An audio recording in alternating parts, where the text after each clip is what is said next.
At Maynard Leigh Associates. I'm not going to introduce him. I think he can probably do that himself. So Nigel, if you'd like to come over, let me just sort out your presentation.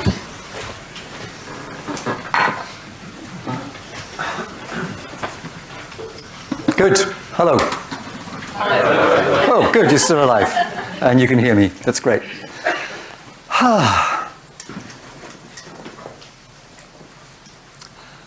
Whatever you can do or dream you can do, begin it. Boldness has genius and power and magic in it. Begin it now, says Goethe. So I wonder what today is about for you. Is it literally the beginning, or did you begin a while ago? Have you already done your transition, or are you about to do it? What does it feel like? What's your vision for the future? What are you expecting? What are you hoping for on the plus and also on the negative? What are some of the obstacles that you might put in your own way? Because, of course, the world will bring you plenty. But what obstacles might you put in your own way? So this word, this disruptive word that keeps occurring these days, you know, the geopolitical situation, we're incredibly volatile, uncertain, complex, ambiguous. I'm sure you all know that VUCA. But I wonder what your point of view is. I wonder where you are in the disruption. So we are looking at this situation where everything is changing. Now, I don't know if this is going to work, because I tried it early and it's not. Nearer the computer? No. Okay, shall I just use the computer? Hey! What do you see? In your face.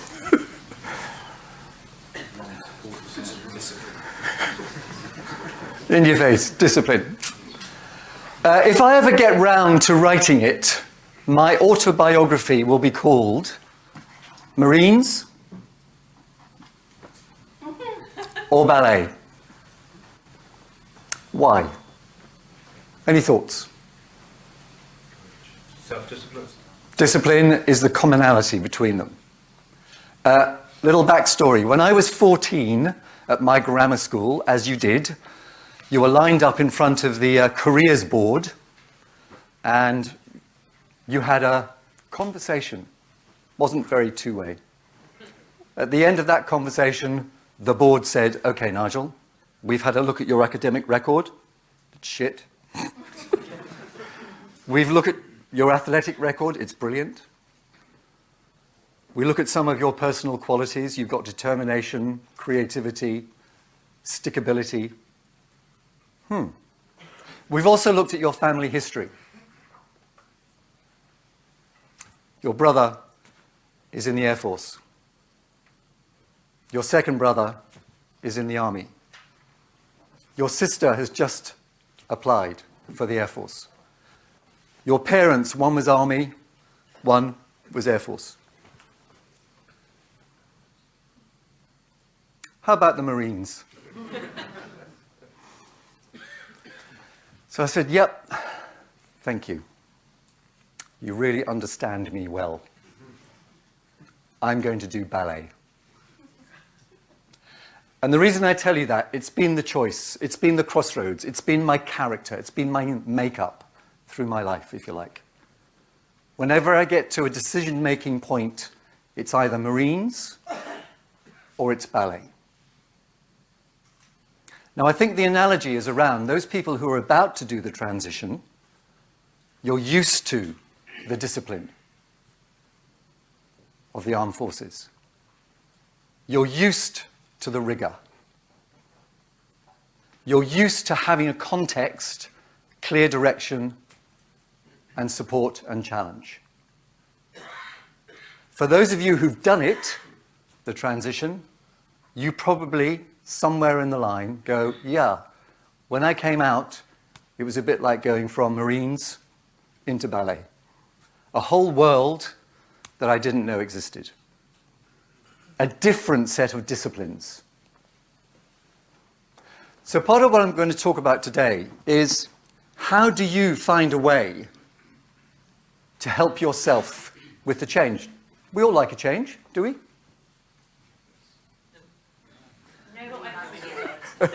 Not everybody does, yeah? We change our underwear. Some of us change our partners. Some of us change homes. You know, we like a bit of a change. But of course, what we don't like, when somebody says, you, change now. Stand up.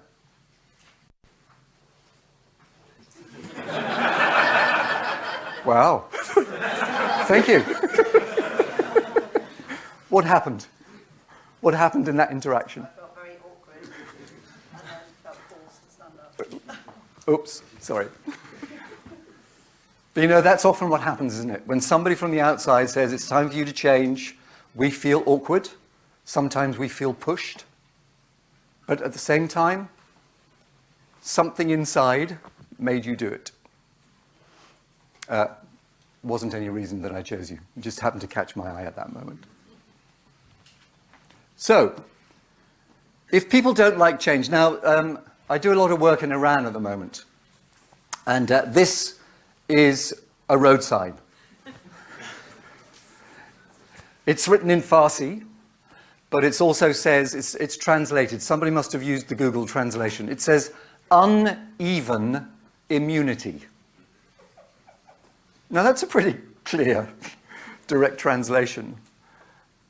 But I think it's true, isn't it? And actually what it means, bumpy road ahead. So it's a bumpy road ahead, and actually most of the roads, certainly when I'm traveling around, are very bumpy. But somebody found a way to actually look at Google, find a way to translate it, to give you a warning that the next bit of road is going to be bumpy. Now, of course, you know, anybody doing a transition, it's a bumpy road. Anybody doing anything in life at the moment, it's a bumpy road. There is masses of uncertainty. When I was traveling in America just recently, just before the American elections, I talked to people, I talked to lots and lots and lots of people, and I said, God, it's really crazy, isn't it? And they went, what's really crazy? And I said, well, Brexit. And they went, oh, yes, you are going through a hard time, aren't you? And I said, yes. And what about you? So we had a commonality. We had that sense of we're all in the uneven immunity syndrome. We don't know what's going to happen. We have no idea what kind of things we'll need in order to navigate. So we feel all sorts of things. So here's a volatile, uncertain, complex, ambiguous. And of course we know it's the people that adapt to the change that are the strongest survivors. And of course, the rate of change accelerates. Change is a law. We know everything changes. But it's the rate of change. And we all know that we respond in very, very different ways. I would love you just to choose somebody, please, next to you. Is it somebody you know? You might even have a trio. And I'd like you to follow that instruction. I'm going to give you 3 minutes, just to have that quick conversation. Clear? Ready? Steady? Go.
Great, thanks. What are some of those feelings that you experienced in a situation where you didn't initiate? Yes. Anger. Yes. Anxiety. Yes. Yes. Betrayal. Betrayal. Ooh. Sorry, what was this one? I didn't hear it. Panic. Panic. Oh, great. Satisfaction. Satisfaction. No change is bad. Frustration at lack of control. How many of those did you manifest in yourself?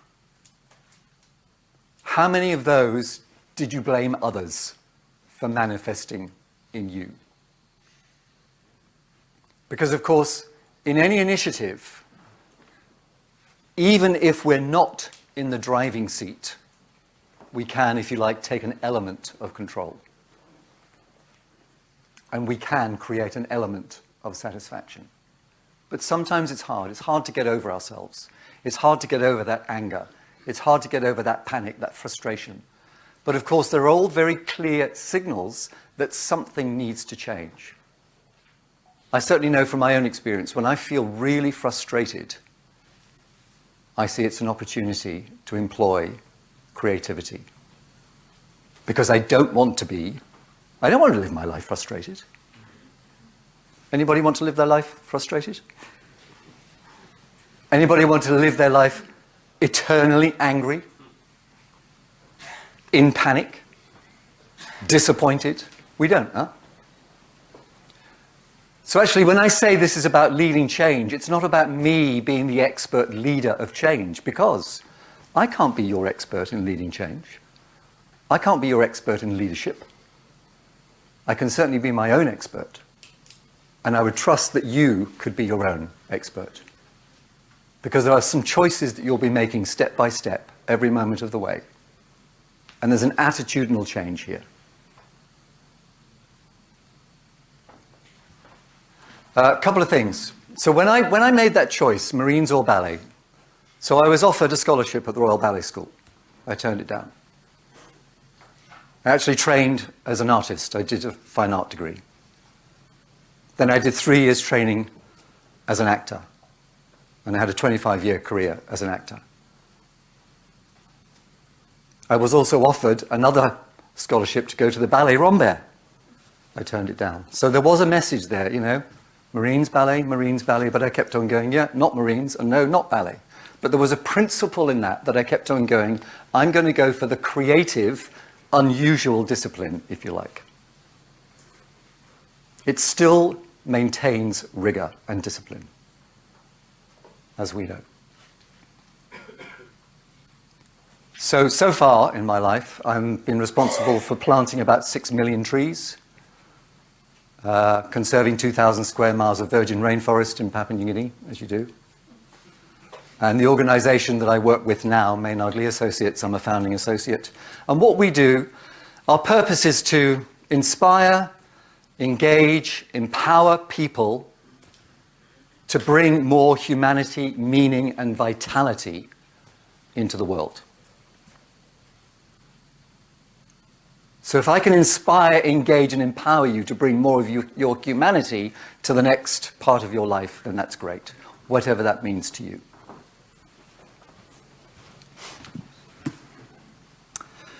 We all, I'm sure, know this, the change curve. So this is based on the bereavement curve. In the mid-80s, when the AIDS epidemic rose its head, I created an organisation to help people face the challenge of HIV and AIDS, the infected and the affected. And of course, there was a lot of bereavement, and we had to find a way to come to terms with the bereavement. In your life right now, if you can take a moment, wherever you are, whatever level of transition you are in, where would you identify you are on this change curve at this moment? Just decide for yourself.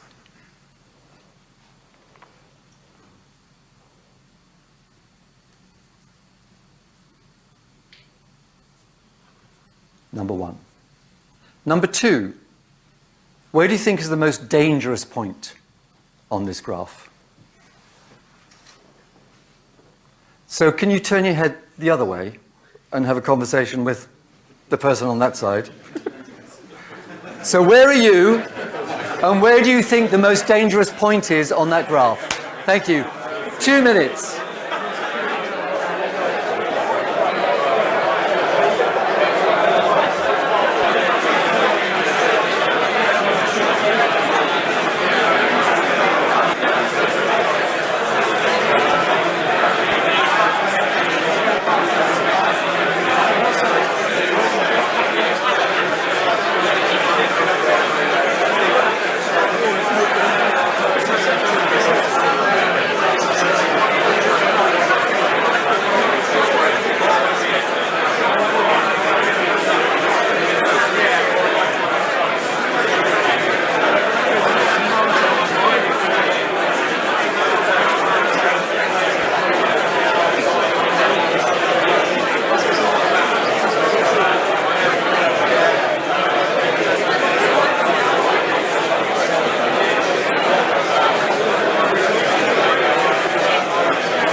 Okay, I'm not going to ask you where you are at this moment, but it's good for you to recognize that. But where do you think is the most dangerous? If you put your hands up, I'll select a few. Where do you think is the most dangerous? First hand. I think it's the accept/escape, because you're at a decision point. Thank you. Yes, sir? Pink shirt. Because if you've taken a positive decision to resign, you're committed to a path, but you haven't established the clarity, the plan, etc. Okay, thank you very much. Denial. I mean, if you're in denial, then you may not actually put any focus and resource against going through that curve, and you could follow in that for some time. Great. I need females, please. Any female hands? Okay, yes, please. I mean, to a certain extent on the left and down the bottom, they're all dangerous, but anger and possibly because you're blaming somebody else rather than thinking, but I can take control of this and do something about it. Fantastic. Thank you. Thank you. One more. I think on the left-hand side, they're all negative. and they're all working together. You're not looking at them in isolation.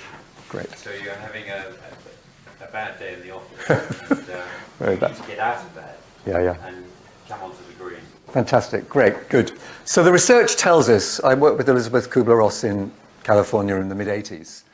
And actually what the research tells us, if you're in bereavement, then actually the most dangerous point for yourself and others is somebody going from the shock of the information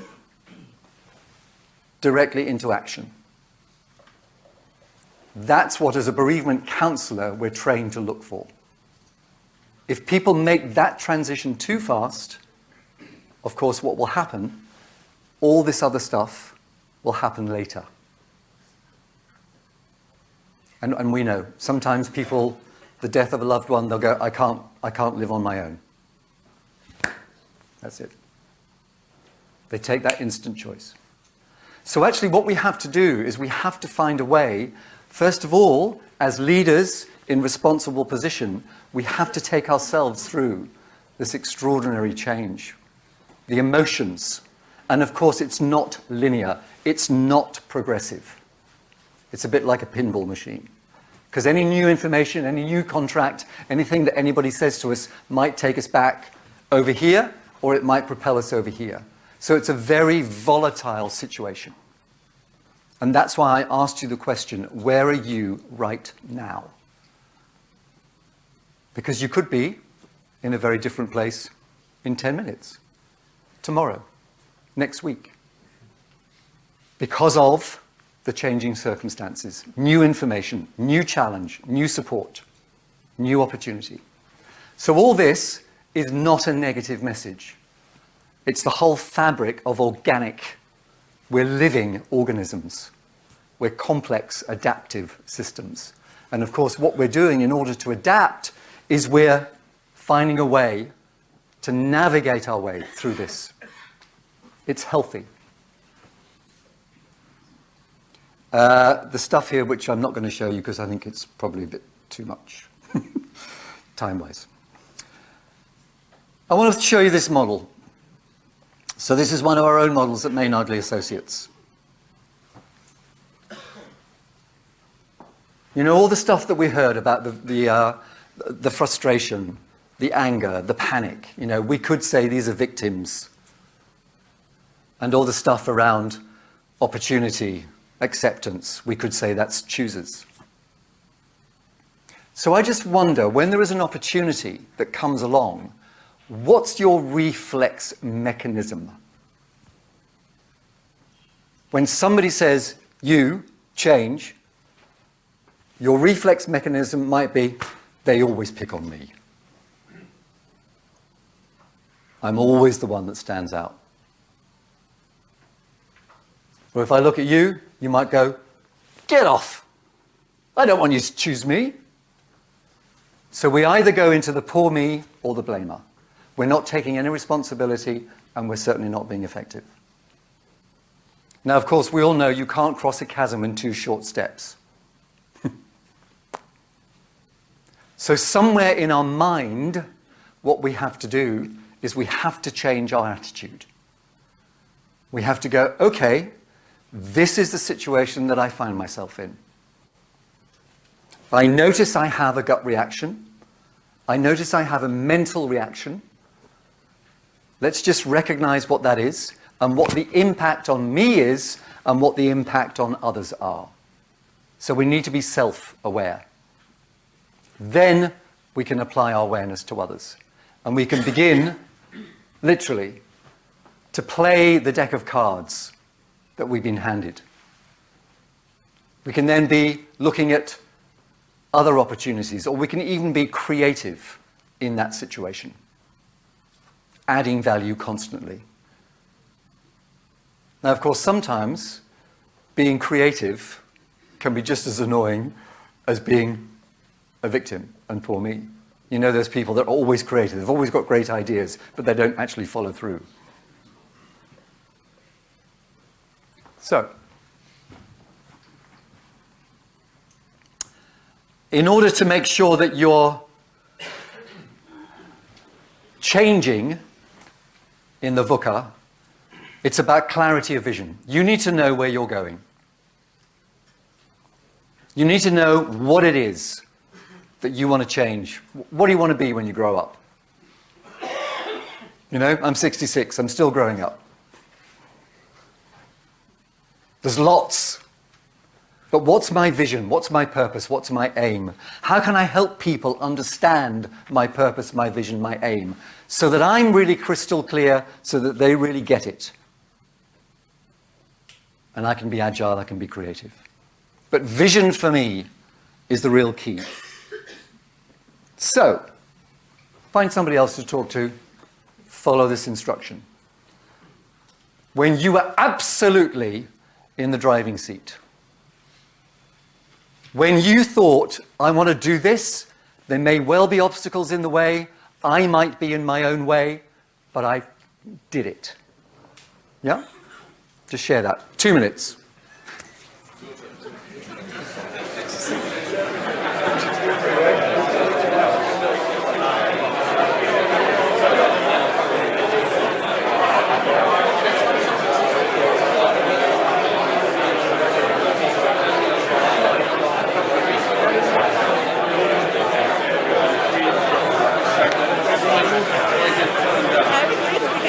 I'm looking at my watch, yeah. Yeah, I mean, 10 past 2, you said. yeah, that'd be good. Yeah. If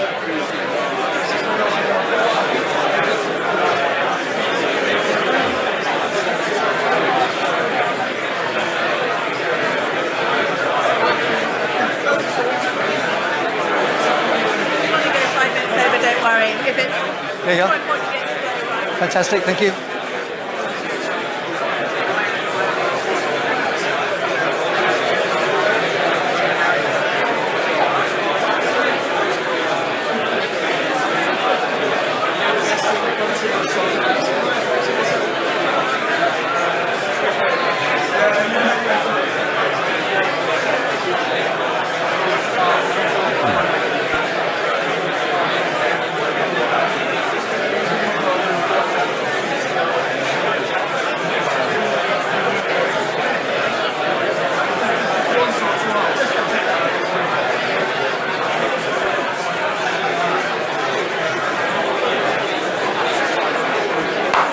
Okay.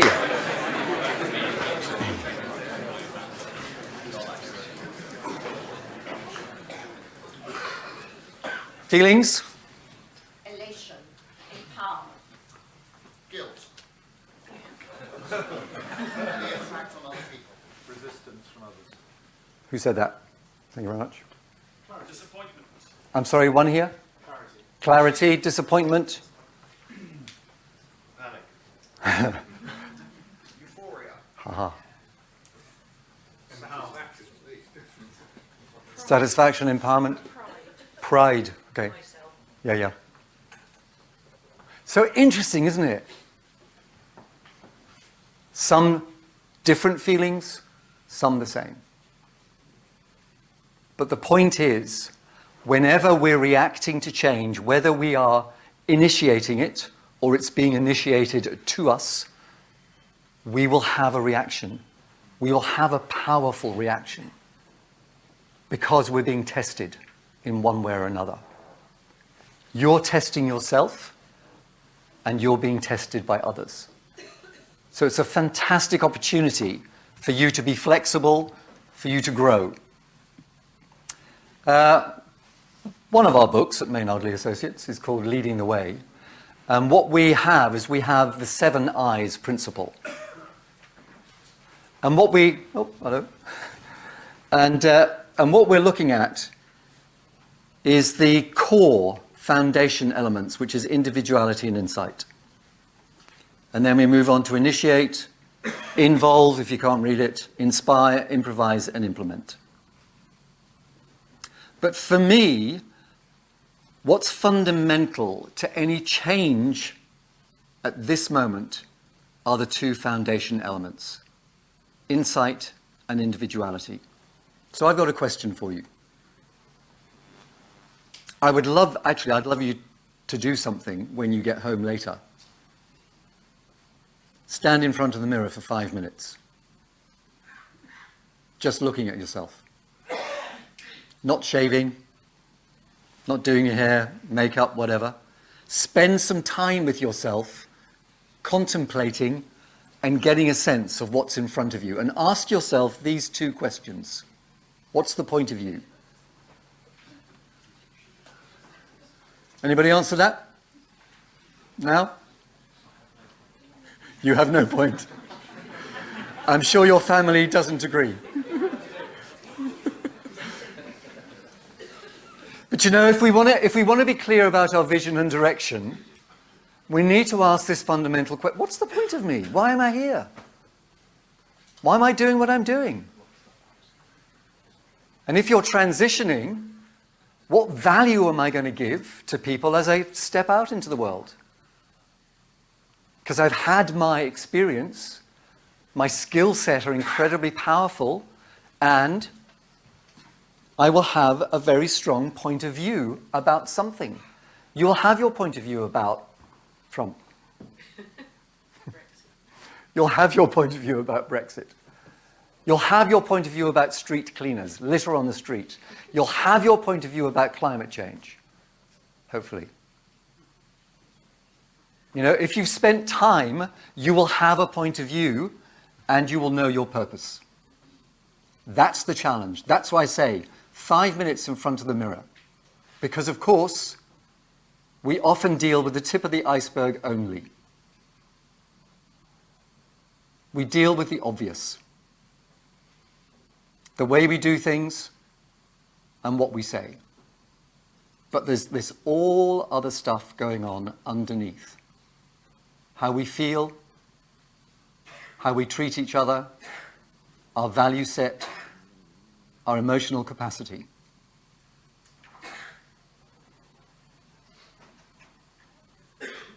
Tell me what you see, just shout it out.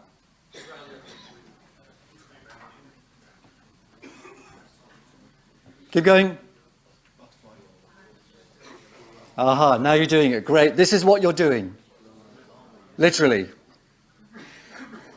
Yes? Now you're seeing something else. This is what you're doing. I don't see anybody standing on your heads, but you're kind of doing it metaphorically. Oh, yeah, good. Man falling off a cliff.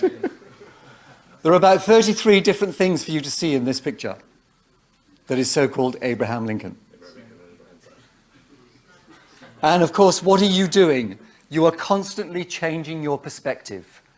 That is what you need to do. We constantly need to challenge ourselves to change our perspective, share our perspective with somebody else, listen to their perspective, be affected by them, and then some change will manifest. Yep.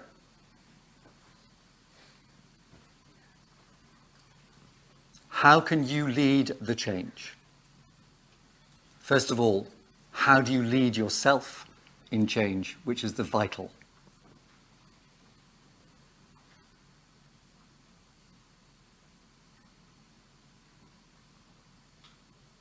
Thank you.